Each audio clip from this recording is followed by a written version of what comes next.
क्या स्वतंत्र कर्म फल भी वर्तमान जीवन में प्राप्त होता है? क्या वर्तमान में जो स्वतंत्र कर्म किए जाते हैं, क्या उनका भोग इसी जन्म में भी भोगना पड़ता है या फिर किसी और जन्म में भोगना पड़ता है? उत्तर दिया गुरुदेव भगवान ने, कुछ कर्मों का फल वर्तमान जीवन में भी प्राप्त होता है, परंतु ये विशेष परिस्थिति में भोगना पड़ता है। उदाहरण क्या दिया मालिक ने? राजा दशरथ रात्रि के समय एक सरोवर पर रखवाली कर रहे थे। उस सरोवर का ऋषि लोग पानी पीते थे, उसे जंगली जानवर खराब कर देते थे। ये सेवा स्वयं राजा ने ली थी, क्योंकि राजा दशरथ मान रहे थे कि ऋषियों के आशीर्वाद से उनको श्री रामचंद्र, लक्ष्मण, भरत, शत्रुघ्न पुत्र प्राप्त हुए थे। वैसे श्री राम का जन्म उनके यज्ञ की देन नहीं थी, ये प्रारब्ध में था। यज्ञ ऋषियों के द्वारा किया गया था, जिस कारण से वे महिमा के पात्र बने थे। एक श्रवण नामक ज्येष्ठ पुत्र अपने अंधे माता पिता को बहंगी यानी एक बांस के दोनों सिरों पर पालने बांधकर बहंगी बनाई जाती थी, उसमें बैठाकर तीर्थ स्नान के लिए निकला था। माता पिता को प्यास लगी। अंधेरी रात्रि में श्रवण पानी का लोटा लेकर सरोवर पर गया और पानी का लोटा भरने लगा। उसकी आवाज सुनकर राजा दशरथ ने कोई जंगली जानवर समझकर शब्द भेदी बाण मारा। शब्द भेदी बाण, भाई और बहनों देखो, पहले आध्यात्मिक विज्ञान थी, अब वर्तमान में लोगों के पास में भक्ति रही नहीं, इसलिए काल ने विज्ञान का प्रचार प्रसार कर दिया। पहले आध्यात्मिक विज्ञान थी, तो राजा दशरथ ने क्या किया?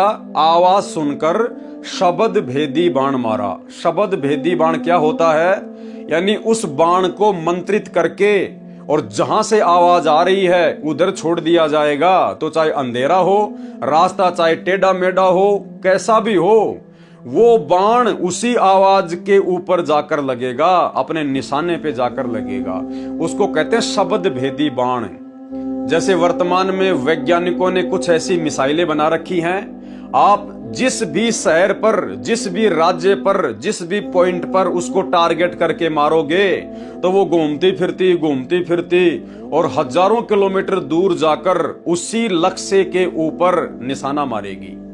तो इसी प्रकार पहले आध्यात्मिक विज्ञान थी, तो राजा दशरथ ने शब्द भेदी बाण मारा, जो श्रवण को लगा और वह हाय राम कहकर गिर गया। राजा दशरथ ने पशु समझकर तीर मारा था। हाय राम की आवाज सुनकर राजा समझ गया कि किसी व्यक्ति को तीर लगा है। श्रवण दर्द के कारण तड़प रहा था, हाय हाय कर रहा था। राजा दशरथ ने जाकर नाम गांव पूछा और सच्चाई बताई, तो श्रवण ने कहा कि मैं तो बचूंगा नहीं, मेरे माता पिता अंधे हैं, बहुत प्यास लगी है, आप उनको पानी पिला देना। उनको पानी पिलाने से पहले नहीं बताना कि तुम्हारा श्रवण मर गया है। वे पानी नहीं पिएंगे और प्यासे ही मर जाएंगे। इतनी बात कहकर श्रवण प्राण त्याग गया। राजा दशरथ जल का लोटा भरकर श्रवण के माता पिता के पास गए। पैरों के कदमों की आवाज सुनकर पिता बोला कि बेटा श्रवण, पानी मिल गया। राजा दशरथ बिना बोले ही पानी पिलाने लगा। माता पिता ने कहा कि बेटा बोलता क्यों नहीं, लगता है तू हमसे तंग आ गया है, सच्ची बात बता। यदि दुखी हो चुका है तो हमें यहीं छोड़कर घर लौट जा बेटा, हम तुझे दुखी नहीं देख सकते। जब तू बोलकर माता पिता नहीं कहेगा, हम पानी नहीं पिएंगे। विवश होकर राजा दशरथ ने सच्चाई बतानी पड़ी। तब दोनों ने हाय हाय करना शुरू कर दिया तथा राजा दशरथ को श्राप दे दिया कि आज हम अपने पुत्र के वियोग में प्राण त्याग रहे हैं, एक दिन राजा तू भी अपने पुत्र के वियोग में मरेगा। यानी भाइयों और बहनों, एक छोटा सा स्वतंत्र कर्म राजा दशरथ का, और वो स्वतंत्र कर्म उसी जन्म में उसकी अकाल मृत्यु का कारण बन गया। भाइयों और बहनों, आप और हमने यदि सतगुरु रामपाल जी परमेश्वर जी से उपदेश प्राप्त करके और यदि अपनी भक्ति को सफल करना है, क्योंकि देखो परमात्मा इतना सब कुछ प्रयास क्यों कर रहे हैं और क्यों अपने दासों से करवा रहे हैं, क्योंकि भाइयों और बहनों बहुत सारी बातें परमात्मा स्पष्ट रूप से सार्वजनिक तौर पर नहीं कह पाते हैं, तो उन बातों को परमात्मा अपनी पुस्तकों में लिख देते हैं, सत्संगों में संकेत कर देते हैं, और फिर अपने कुत्तों को परमात्मा थोड़ी बहुत सद्बुद्धि देके, सत्प्रेरणा देके समय आने पर उनका खुलासा करवाते हैं। तो गुरुदेव भगवान ने हमें क्या बताया कि जैसे मुसलमान धर्म के लोग कहते हैं कि मांस खाने का आदेश हमारे धर्म में अल्लाह का है, तो गुरुदेव भगवान ने क्या कहा कि मुसलमान धर्म में मांस खाने का आदेश अल्लाह का नहीं है। अरे उस अल्लाह ने तो 6 दिन में सृष्टि रची और 6 दिन में सृष्टि रचकर उसने जो भी नियम कायदे कानून बनाने थे वो सब कुछ लिखवा कर और फिर 7वें दिन वो तख्त पे जा बिराजा, वो तख्त पे जा बैठा। उसके बाद में यदि मांस खाने का आदेश कहीं से प्राप्त हुआ है, इस ब्रह्म के द्वारा यदि किसी में प्रवेश करके कोई आदेश दिया गया है या किसी भूत या पितर के माध्यम से कोई आदेश दिया गया है, तो वो आदेश उस अल्लाह का आदेश नहीं है। अल्लाह ने तो 6 दिन में सृष्टि रची, अपना जो भी विधान बनाना था, संविधान बनाना था, उन्होंने वेदों के माध्यम से बना दिया, लिख दिया, जो कि सर्व मानव जाति के लिए हैं। क्योंकि जिस समय परमात्मा ने ब्रह्मा जी को वेद दिए थे उस समय कोई भी धर्म धरती पर नहीं था, कोई हिंदू मुसलमान नहीं था, सिख ईसाई नहीं था, तो वेद सर्व के लिए है। तो परमेश्वर ने 6 दिन में सृष्टि रच के सारा विधि विधान बना के कि तुम्हारे को क्या खाना है, क्या नहीं करना है, खाने के लिए क्या क्या आदेश दिया है, पेड़ पौधे, फल फ्रूट, साग सब्जी, छोटे छोटे पौधे, काजू, किशमिश, सेव, संतरा, ये सब कुछ परमेश्वर ने हमें खाने का आदेश दिया। मांस खाने का नहीं लिखा कहीं भी, ना बाइबल में ना श्री कुरान शरीफ में। तो परमात्मा ने तो जो भी आदेश देना था वो 6 दिन में दे दा के 7वें दिन अपने सतलोक में चले गए, तख्त पर विराजमान हो गए। उसके बाद यदि किसी भी धर्म में कोई भी मांस खाने का आदेश है तो भाई वो काल के द्वारा जीवों को भ्रमित करने के लिए, वो किसी प्रेत के माध्यम से या स्वयं किसी में प्रवेश करके जीवों के कर्म फोड़ने के लिए, वो उस काल अर्थात शैतान के आदेश है। तो ठीक इसी प्रकार भाई और बहनों, वर्तमान में सतगुरु रामपाल जी परमेश्वर जी के सत भक्ति मार्ग में उनके परिवार के द्वारा जो गंदगी फैला दी गई है, हमने उसको इस प्रकार से समझना है। सतगुरु रामपाल जी परमेश्वर जी ने जो भी कुछ हमें बताना था, समझाना था, जो भी नियम और मर्यादा हमें बतानी थी, समझानी थी, परमात्मा ने हजारों सत्संगों के माध्यम से बता दिया, समझा दिया, पुस्तकों में लिख दिया। यानी उन्होंने अपना पूरा संविधान, पूरा विधान अपने सत्संगों में और अपनी पुस्तकों में हमें दे दिया है। उसके बाद उनके जेल जाने के बाद में जो भी आदेश संगत को दिए जा रहे हैं, जो उनके नियमों के विरुद्ध हैं, उनके सत्संगों के विरुद्ध हैं, जैसे राजनीति करना, राजनेताओं का समर्थन करना, संगत से वोट डलवाना, पार्टी विशेष को वोट डलवाना, जगह जगह आश्रम खोलना, आश्रमों में ज्योति और पाठ करवाना, भक्तों से रक्तदान और देह दान करवाना, भक्तों को जगत वालों की रैलियों में बैठाना, धरनों पे बैठाना, गुंडों की सीबीआई जांच का समर्थन करवाना, ज्योति और पाठ का पैसा लेना कुपात्र होने के बावजूद।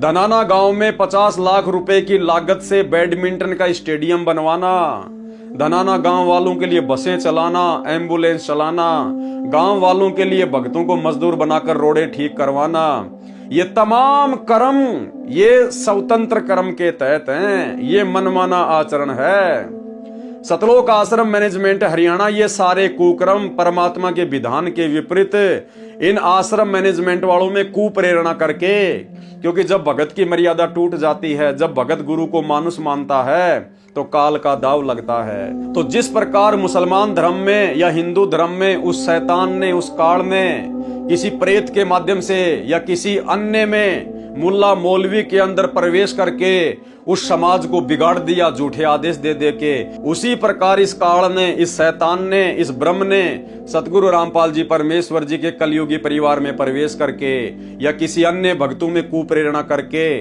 संगत से 2014 बरवाला कांड के बाद ये तमाम प्रकार के जो कुकर्म, जो भक्ति विरुद्ध कर्म करवाए गए हैं, ये सब के सब शैतान की प्रेरणा से है। गुरुदेव भगवान का कोई आदेश नहीं है, उनका कोई विधान नहीं है। उन्होंने जो कुछ कहना था, जो कोई आदेश देना था, उन्होंने नियम बताए हुए हैं। सत्संगों में सारी जानकारी दी हुई है, पुस्तकों में लिखा हुआ है, और उनकी पुस्तकों में और उनकी सत्संगों में कहीं भी राजनीति का कोई उल्लेख नहीं है कि भक्तों ने पार्टी विशेष को देखकर वोट देना चाहिए, या भक्तों ने राजनेताओं का कुत्ता बनकर उनका समर्थन करना चाहिए, या भक्तों ने राजनेताओं की रैलियों में धक्के खाने के लिए जाना चाहिए। गुरुदेव भगवान की किसी भी पुस्तक में, किसी भी सत्संग में कोई जिक्र नहीं है कि भक्तों ने रक्तदान करना चाहिए या देह दान करना चाहिए इस प्रकार से आश्रम में या फिर कैंपों में। गुरुदेव का कोई आदेश नहीं है किसी पुस्तक में, किसी भी सत्संग में कि भक्तों ने गुंडों की सीबीआई जांच का समर्थन करना चाहिए या 2-3% आरक्षण के लिए जगत वालों के साथ मिलकर सरकार का विरोध करना चाहिए। कोई आदेश नहीं गुरुदेव भगवान का कि मेरी गैर हाजिरी में सत्संग सुनने के लिए आश्रम में आना चाहिए, जबकि घर घर में आश्रम है। तो भाइयों और बहनों, ये तमाम प्रकार के कर्म स्वतंत्र कर्म है, ये क्रियावान कर्म है। और इस काल ने एक सोची समझी साजिश के तहत 25% कर्म करने की छूट, स्वतंत्रता इस जीव को इसीलिए दी है कि जब इसको कोई पूर्ण संत मिल जाएगा, सच्चा सतगुरु मिल जाएगा, मेरे जाल से बाहर निकलने की जानकारी देगा, भक्ति विधि देगा, तो मैं इनको स्वतंत्र कर्मों के माध्यम से विचलित करूंगा, भ्रमित करूंगा, कुप्रेरणा करके उन लोगों में जिन लोगों पर वो नादान संगत अंधविश्वास करती है। तो अंधविश्वास तो भगत ने करना चाहिए अपने गुरुदेव पर और अपने गुरुदेव की बातों पर, लेकिन संगत ने वर्तमान में अंधविश्वास कर लिया गुरुदेव के काल प्रेरित कलयुगी परिवार पर, अपने अपने नामदान संचालकों पर, कोऑर्डिनेटरों पर, जो किसी भी प्रकार की कोई भी मर्यादा में नहीं है। तो भाई और बहनों, स्वतंत्र कर्म क्या है ये समझ में आ जाना चाहिए। और वर्तमान में संत रामपाल जी की 90% संगत को काल ने स्वतंत्र कर्मों के माध्यम से ठगा है और वर्तमान में लगातार ठगने की दिशा में दौड़ रहा है। एक दिन राजा तू भी अपने पुत्र के वियोग में मरेगा, ये कहकर रो रो कर प्राण त्याग दिए। राजा दशरथ ने बहुत कहा कि मैं आपका पोषण करूंगा, नौकर नौकरानी सेवा में रख दूंगा, आप ऐसा न कहें और न मरें। परंतु कुछ ही घंटों में दोनों ने तड़प तड़प कर प्राण त्याग दिए, मर गए। उस कर्म का फल राजा दशरथ को उसी जीवन में भोगना पड़ा, क्योंकि वो राजा दशरथ का स्वतंत्र कर्म था। अरे भैया, वो तालाब राजा दशरथ के बाप का थोड़ी था। अरे वो जंगल में था, तो जंगल में जानवर कहां पिएंगे पानी? जंगली जानवर क्या आसमान में जाके पानी पी के आएंगे क्या? लेकिन ये राजा दशरथ का स्वतंत्र कर्म था। उसने अपनी तरफ से साधु संतों के लिए ये सोचा कि इस तालाब का पानी बहुत अच्छा है, कोई जानवर इसको गंदा ना कर दे, क्योंकि इन साधु संतों ने मुझे आशीर्वाद दिया, इन्होंने यज्ञ किया है, तब जाकर जो है मेरे ये रामचंद्र जो है ये पैदा हुआ है। तो उसकी मनमानी धारणा थी, उसकी मनमानी सोच थी, और उसी मनमानी सोच के तहत उसने मनमाना आचरण किया। उसने खुद जाकर तालाब पर पानी की रक्षा करने का ठेका लिया, जिम्मा लिया। वो उसका स्वतंत्र कर्म था, जिसके तहत श्रवण मारा गया। उनके माता पिता ने उसको श्राप दिया और उसी जन्म में उसी क्रियावान कर्म का, उसी स्वतंत्र कर्म का भोग राजा दशरथ को भोगना पड़ा। श्री रामचंद्र जी का बाप, अयोध्या का राजा, एक छोटे से स्वतंत्र कर्म के कारण, जो स्वतंत्र कर्म भक्ति विधान के विरुद्ध था, उसका भोग उसको भोगना पड़ा। अकाल मृत्यु को प्राप्त हुआ और भूत प्रेत की योनियों में गया, भूत प्रेत की योनियों में। उस कर्म का फल राजा दशरथ को उसी जीवन में भोगना पड़ा जो श्राप का प्रभाव था। श्री रामचंद्र जी जब वनवास को चले तो राजा दशरथ अपने महल की सबसे ऊंची छत अर्थात चौबारे पर चढ़कर देखता रहा। जब रामचंद्र जी कुछ ओझल हुए तो चौबारे की मंडेर पर खड़े हो गए, पंजों के बल एडी उठाकर खड़े होकर पुत्र को देखने लगे तो वहां से गिरकर मर गए। ये राजा दशरथ का प्रारब्ध कर्म नहीं था, यानी राजा दशरथ के द्वारा अपने महल की छत से नीचे गिरना और गर्दन टूटकर मरना, ये उसके भाग्य में लिखा हुआ नहीं था, ये उसका स्वतंत्र कर्म था। यदि वो उस तालाब पर जानवरों को भगाने के लिए या मारने के लिए वो संकल्प नहीं करता, जिम्मेदारी नहीं लेता, तो राजा दशरथ की इस प्रकार से मृत्यु नहीं होती। लेकिन उसकी एक छोटी सी गलती ने, उसके छोटे से स्वतंत्र कर्म ने उसी जन्म में उसको अकाल मृत्यु मरने पर विवश किया। और ठीक इसी प्रकार भाई और बहनों, हमने शिक्षा लेनी है इन सब बातों से।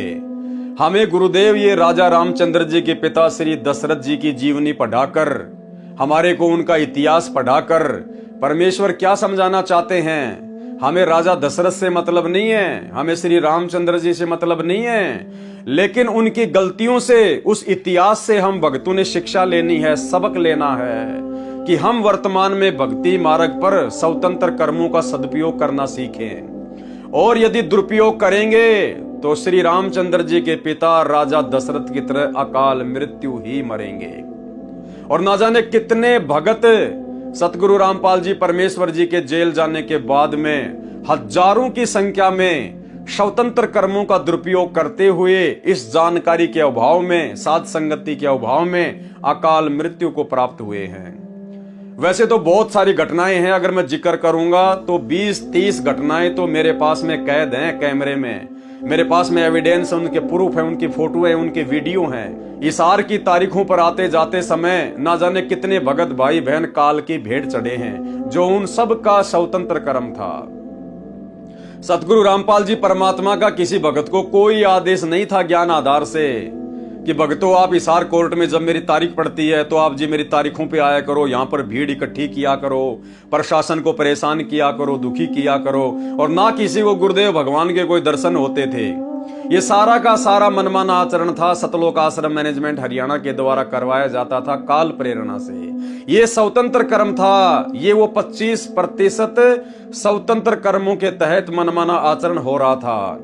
और कई सैकड़ों की संख्या में भगत भाई बहन, कोई ट्रेन के नीचे कटकर, कोई भीड़ में, कोई अपने घर पर नहीं पहुंचा, कोई रास्ते में मर गया। ना जाने कितने भगत भाई बहन गाड़ियों से एक्सीडेंट हो के अकाल मृत्यु को प्राप्त हुए हैं। एक छोटा सा आपको एविडेंस देता हूं। इसी प्रकार सन 2018 में महाराष्ट्र के लातूर जिले से 2 मिनी बसें भरकर भक्तों की, जिनमें सतनामी भी थे, सारनामी भी थे, हरियाणा के हिसार में सतगुरुदेव भगवान की तारीख पर हिसार कोर्ट में जा रहे थे, सतलोक आश्रम मैनेजमेंट हरियाणा के कहने पर, अपने कोऑर्डिनेटरों के कहने पर। और वो बस सुबह दिन के 3 बजे यानी रात्रि में 3 बजे वो दोनों मिनी बस राजस्थान के नागौर जिले में रोड पर एक बैल आ जाने से एक्सीडेंट हो गई, टकरा गई, किसी खेजड़ी के पेड़ से जा टकराई। और भाई और बहनों, 13 भक्तों की अकाल मृत्यु उस रोड एक्सीडेंट में हुई, जो महाराष्ट्र से आ रहे थे, जो अपने गुरुदेव की हिसार की तारीख पर जा रहे थे। तो ये उनका स्वतंत्र कर्म था, जो उन्होंने ज्ञान को आधार नहीं बनाया और अपने कोऑर्डिनेटर के कहने पर या गुरुदेव के कलयुगी परिवार के द्वारा जो मैसेज पीले पर्चे के माध्यम से डाले जाते हैं, केवल उन्हीं को आधार बनाकर ये उनका मनमाना आचरण था और अपने घर से निकल लिए। जबकि भक्तों का कोर्ट में क्या काम है? अरे कोर्ट में तो कानूनी कार्रवाई होती है, वहां तो वकीलों का और जजों का काम है। संगत को ABCD का पता नहीं है, तो संगत का वहां पे जाने का क्या काम था? अरे तुम्हारे गुरु कोई सामान्य व्यक्ति थोड़ी है, कोई सामान्य कोई संत थोड़ी है, स्वयं पूर्ण ब्रह्म परमात्मा है। तुम्हें विश्वास क्यों नहीं था भाई? घर बैठ के अपनी भक्ति करते, परमेश्वर अपने मिशन को पूरा करके अपने हिसाब से आ जाएंगे। और तुमने कौन सा हिसार की तारीखों पे जा जाके अपने गुरुदेव को हिसार जेल से बाहर निकलवा लिया भाई? जैसे कोरोना आया, सरकार ने डंडे दिखाए, तुम बड़े बड़े भगत जिनसे रहा नहीं जाता था गुरु दर्शनों के बिना, तुम लोग आज तक कभी हिसार की तारीखों में गए? अरे 4 साल हो गई, तुमने कभी दर्शन किए अपने गुरुदेव के हिसार की तारीखों पे जाकर? तो ये सारा का सारा पाखंड था, मनमाना आचरण था। इस काल ने स्वतंत्र कर्मों का दुरुपयोग संगत से करवाना था, गुरुदेव के बेटा बेटी भाई बंधु रिश्तेदारों को और इन स्वार्थी कोऑर्डिनेटरों को निमित्त बनाकर। और कई सैकड़ों की संख्या में परमेश्वर की आत्माएं अकाल मृत्यु को प्राप्त हुई। देखिए ये छोटा सा वीडियो। नमस्कार, वन इंडिया हिंदी में आपका स्वागत है। राजस्थान के नागौर में शनिवार तड़के बड़ा हादसा हो गया। नागौर के कुचामन सिटी के पास 2 मिनी बसें बेकाबू होकर पेड़ से टकरा गई। इस हादसे में 12 लोगों की मौत हो गई, जबकि दर्जन भर लोग घायल हैं। घायलों को स्थानीय अस्पताल में भर्ती कराया गया है। पुलिस के मुताबिक महाराष्ट्र के लातूर और सोलापुर के लोग 2 मिनी बस में सवार होकर हरियाणा के हिसार जा रहे थे। बस किशनगढ़ हनुमानगढ़ मेगा हाईवे से कुचामन सिटी के पास से गुजर रही थी, तभी सामने लावारिस गौवंश आ गई। इन्हें बचाने की कोशिश में एक मिनी बस बेकाबू हो गई और सड़क किनारे खिजड़ी के पेड़ से जा टकराई। उसके पीछे चल रही बस भी बेकाबू हो गई और पेड़ से टकरा गई। वहीं इस दर्दनाक हादसे में एक बच्ची और 4 महिलाओं समेत 12 लोगों की मौत हो गई। वहीं दोनों बसों में सवार यात्रियों में से 10 लोग घायल हैं, जिनमें से 6 की हालत बेहद गंभीर बताई जा रही है। फिलहाल इस खबर में इतना ही। तमाम अपडेट्स के लिए बने रहिए वन इंडिया हिंदी के साथ। इसके बाद देखिए भाई और बहनों, ये छोटी सी न्यूज संत रामपाल जी की तारीख पर गया हुआ भगत हिसार में ट्रेन के आगे आ जाने से कटकर मृत्यु को प्राप्त हुआ। इसके अलावा मुंडका आश्रम की ये न्यूज देखिए। दिल्ली में जो मुंडका आश्रम खोला गया है गुरुदेव के कलयुगी परिवार के द्वारा धार्मिक धंधे के लिए, उस आश्रम में भक्तों को नीचे टैंक की सफाई करने के लिए उतारा गया, 3 भक्तों को, जिसमें 2 भगत उस टैंक में जहरीली गैस से दम तोड़कर मर जाते हैं। ये मनमाना आचरण था, ये स्वतंत्र कर्म का दुरुपयोग था। ऐसी ऐसी ना जाने भाई और बहनों सैकड़ों प्रकार की न्यूज भक्तों की अकाल मृत्यु की स्वतंत्र कर्मों के दुरुपयोग के कारण, मैनेजमेंट के कहने पर मनमाने आचरण के कारण रोजाना आती ही रहती थी। और वर्तमान में इन्होंने अपने धार्मिक धंधे के लिए जितने भी सतलोक आश्रम खोल रखे हैं, इन आश्रमों में जब ये भंडारे वगैरह का आयोजन करते हैं तो ना जाने कितने भगत बेचारे आते जाते समय अकाल मृत्यु को प्राप्त होते हैं, एक्सीडेंट में मारे जाते हैं। तो भाई और बहनों, ये काल का बहुत भयंकर षड्यंत्र है, बहुत बड़ा जाल है। परमात्मा की दया हुई जो सत्सेवक भाई बहन इनके षड्यंत्र में नहीं फंसे, गुरुदेव भगवान ने हमें बचा लिया, अन्यथा आज आप और हमारी भी वही दुर्गति होती। और दूसरी तरफ भाई और बहनों, जब से इन्होंने अपने धार्मिक धंधे के लिए आश्रम शुरू किए हैं और वहां भक्तों ने आना जाना शुरू किया है, उससे पहले हम भाई बहनों ने साध संगतियां शुरू कर दी थी। सैकड़ों की संख्या में बड़ी बड़ी साध संगतियां हुई, हजारों हजारों भगत आया करते थे। आज तक का इतिहास गवाह है, एक भी भगत की उंगली का नाखून तक भी गुरुदेव भगवान ने नहीं उतरने दिया। कोई भी सत्सेवक अकाल मृत्यु को प्राप्त नहीं हुआ, अकाल मृत्यु को प्राप्त नहीं हुआ। क्यों? क्योंकि हम जो स्वतंत्र कर्म कर रहे थे वो ज्ञान को आधार बनाकर और परमेश्वर के भक्ति विधि विधान अनुसार कर रहे थे, जिसका परिणाम भी अच्छा ही निकलना था। तो भाई और बहनों, ये हमने ध्यान रखना है। ये राजा दशरथ का प्रारब्ध कर्म नहीं था, उसकी जो मृत्यु हुई थी वो उसकी अकाल मृत्यु थी, स्वतंत्र कर्म का नतीजा था। श्रवण तथा उसके माता पिता के श्राप से राजा दशरथ की दुर्घटना के कारण अकाल मृत्यु हुई थी, जिस कारण से भूत पितर योनि को प्राप्त हुए श्री रामचंद्र जी के पिता, जिसको पूरा हिंदू समाज अपना भगवान मानता है, परमात्मा मानता है, श्री रामचंद्र जी को। अरे जब उस भगवान का पिता अकाल मृत्यु मरा और मरने के बाद में भूत प्रेत बना, और इसका प्रमाण तो आपकी रामायण भी देती है मेरे भाई। जब वनवास के दौरान सीता जी अपने पूर्वजों के श्राद्ध निकाला करती थी, तो उनकी लिस्ट में सीता जी को, उन भूत और प्रेतों की लिस्ट में सीता जी को राजा दशरथ भी खड़े दिखाई दिए, उसका भी उसने श्राद्ध निकाला।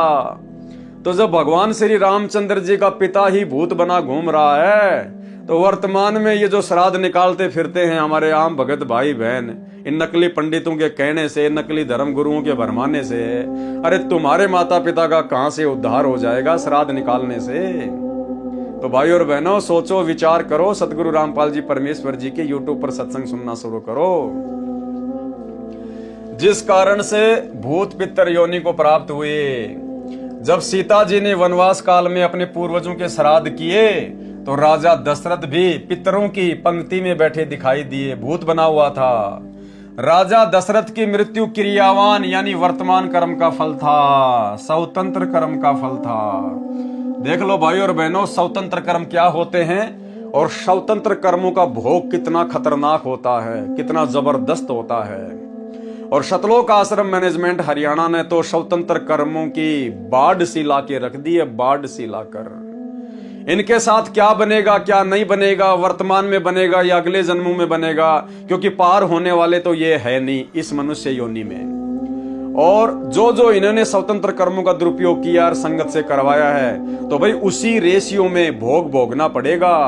क्योंकि सतलोक आश्रम मैनेजमेंट हरियाणा को स्वतंत्र कर्म करने और करवाने के लिए संगत ने प्रेरित किया है। अगर संगत इनका आर्थिक रूप से और शारीरिक रूप से सहयोग ना करती तो ये लोग किसी भी प्रकार से अपने कर्म नहीं फोड़ पाते। लेकिन संगत ने अंधी होकर इन कुपात्रों को गुरुदेव के ज्ञान को आधार ना बनाकर ज्योति और पाठ का जो पैसा दिया है, शारीरिक रूप से इन आश्रमों में जो सहयोग किया है, इन आश्रमों को बनाने के लिए जो जमीन दी है, जो पैसा दिया है, जो मजदूर बनकर ये लगे रहे, ये सारे के सारे इनके स्वतंत्र कर्म थे। इनका भोग सबको भोगना पड़ेगा। अरे गुरुदेव भगवान का गला बैठ गया ये कहते कहते कि गुरु बिन दान पुण्य जो कर ही मिथ्या होए कभू न फल ही। तुम्हारे गुरु जी तो जेल में बैठे हैं और दान लेने का अधिकारी केवल सुपात्र होता है, सुपात्र केवल सतगुरु है, सतगुरु जेल में बैठा है। तुम किसको दान दे रहे हो? इन आश्रमों में जाकर किसको दान दे रहे हो? किसको ज्योति पाठ दे रहे हो? किसको जमीन दान कर रहे हो? कुपात्रों को। गुरु बिन माला फेरते, गुरु बिन देते दान, गुरु बिन दोनों निष्फल है, चाहे पूछो वेद पुराण। अरे तुम्हारे गुरुदेव तो हिसार की जेल में बैठे हुए हैं, उनको तो 2 टाइम की रोटी और 2 जोड़ी कपड़े सरकार की तरफ से मिलते हैं। फिर तुम्हारा ये अरबों खरबों का दान कहां जा रहा है? ये राजनीति में जा रहा है, आरक्षणबाजी में जा रहा है, गुंडों की सीबीआई जांच में जा रहा है, अपने ऐसो आराम में जा रहा है। हाल ही एक भगत भाई जो कि धनाना आश्रम में गया हुआ था, वो प्लम्बर का काम करता था, तो गुरुजी का जो छोटा लड़का है मनोज, वो अपने घर पर कुछ काम करवाने के लिए, कुछ नल वगैरह की फिटिंग करवाने के लिए उस भगत को अपने घर पे ले जाता है। उस भगत ने बाद में बताया कि भगत जी मैं तो दंग रह गया, गुरुजी के छोटे बेटे की कोठी देखकर, इतना आलीशान मकान, इतने ऐसो आराम के साधन, भगत जी मैं तो दंग रह गया।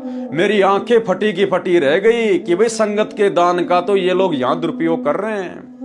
गुरुदेव भगवान तो कहते हैं कि भगत को ये नाम लेने के बाद, 13वें पंथ में आने के बाद में बड़े बड़े आलीशान मकान बनाने की जरूरत नहीं है। घर तो 3.5 हाथ, घना तो पूणी 4, और इससे अधिक जो चाहता है उसको नहीं विचार। बोला भगत जी मेरी तो आंखें फटी की फटी रह गई, मैंने तो किसी मंत्री का मकान भी ऐसा नहीं देखा अपने जीवन में। ऐसा गजब का मकान इन्होंने संगत के दान से बना रखा है। और भगत जी उस घर में मुझे घुटन हो रही थी बहुत भयंकर कि मेरे प्राण ना निकल जाएं, क्योंकि वहां भक्तिकार गुरुदेव भगवान के आशीर्वाद का नामो निशान भी नहीं। तो भाई और बहनों, ये हो रहा है वर्तमान में स्वतंत्र कर्मों के दुरुपयोग के चलते।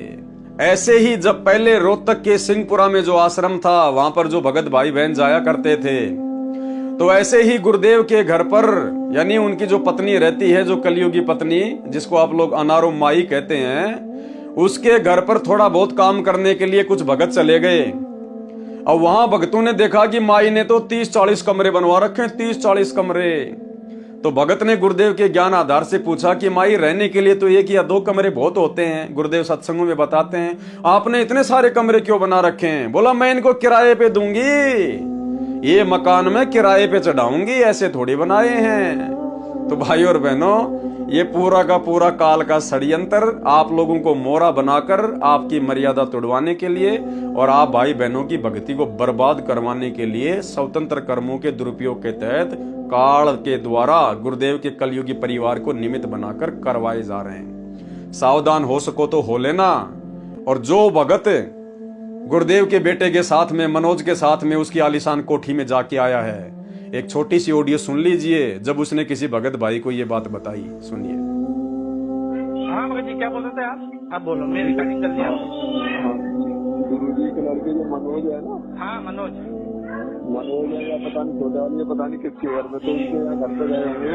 हाँ तो बता रहे थे कि वहाँ पे घर पे रुकने का वो चोटी लगाने गए, उनकी वहाँ उनको मिल दिया, वो प्लम्बर का काम कर रहे थे वहाँ धनाना में। तो धनाना से वहाँ बुलाया हो, वहाँ चोटी लगा के आए, तो VIP चोटी थी, वहाँ गए लगाने के लिए। तो वो कह रहे थे कि बहुत बेहतरीन VIP कोठी बना रखी है, आओ शादी में किसी को पता ना हो वहाँ पे। अच्छा, तो ये मतलब सारे भक्तों के पैसे तो हो रहा है भगत जी, मतलब है वो कर क्या रहे हैं, सारे भक्तों के पैसे चाहिए। हाँ तो वो वहाँ अंदर गए, बता रहे नौकर है, वहाँ रुकने का नाम नहीं ले रहा था, इतनी घुसंती हो रही। और बाप रे। हाँ तो वो तो ऐसा ही रहेगा भगत जी। देखो देखो ये क्या, ये सारे भक्तों का पैसा है। और वो भगत तुम्हारे घर के इधर रतलाम के ही थे भगत, वो हमारे यहाँ की रिश्तेदारी है। तो अच्छा। हाँ तो वो आते रहते जानते हैं। अब मैं करूँ अभी देर से बात। अच्छा। तो बता रहे कि वहाँ मतलब किसी को बताना मत इस बारे में। हाँ नहीं, मेरे को नहीं बताओ, मेरे को क्या करना भगत जी?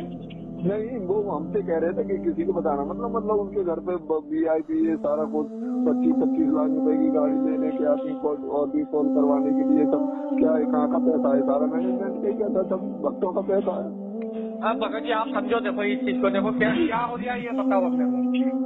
बिल्कुल हम समझ रहे हैं सब बात। फिर इन कार कोठियान के सिर में मारेगा, सारी उम्र खो दी इन कोठी बनाने में, कार खरीदने में, और कल मृत्यु हो जा। गधा बना फिर कुत्ता बन के अंडे शहर से पट्टे करता। तो ये हमने ज्ञान नहीं था, हम देखा लाएंगे। राजा दशरथ की मृत्यु क्रियावान यानी वर्तमान कर्म का फल था।